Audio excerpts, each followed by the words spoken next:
نائب وزیر اعظم اور وزیر خارجہ اسحاق ڈار نے شنگھائی تعاون تنظیم کے سیکریٹری جنرل جانگ منگ کے ساتھ مشترکہ پریس کانفرنس میں بتایا کہ SCO اجلاس میں تجارت، سرمایہ کاری، ٹیکنالوجی، توانائی، ٹرانسپورٹ میں تعاون اور ماحولیاتی تبدیلیوں سے نمٹنے کے لیے روابط پر زور دیا گیا۔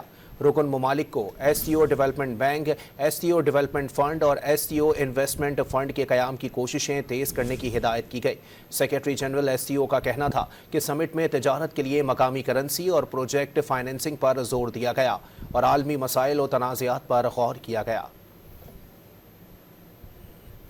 Of the Council of Heads of Government signed just now by the leaders of the SCO member states is a comprehensive document covering a wide array of cooperation in the fields of economy, trade, industry, investment, technology development, transport and connectivity, climate change, public health, culture, poverty alleviation, women and youth empowerment, etc.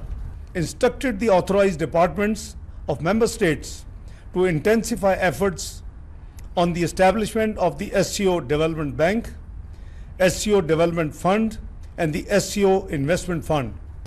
SCO leaders welcomed the initiatives of the SCO countries in the creation of effective transport corridors and development of ports and logistics centers. In the human resource allocation at the two permanent bodies, i.e. SCO Secretariat and SCO Regional Anti-Terrorism Structure, were also approved.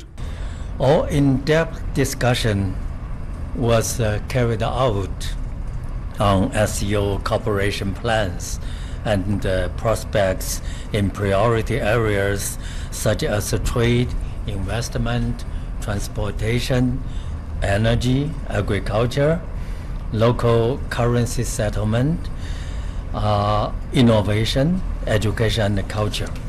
The participants also exchanged views on regional and international hotspot issues and reaffirmed the determination and readiness of the SCO to consolidate peace, security, and stability in the region and the world.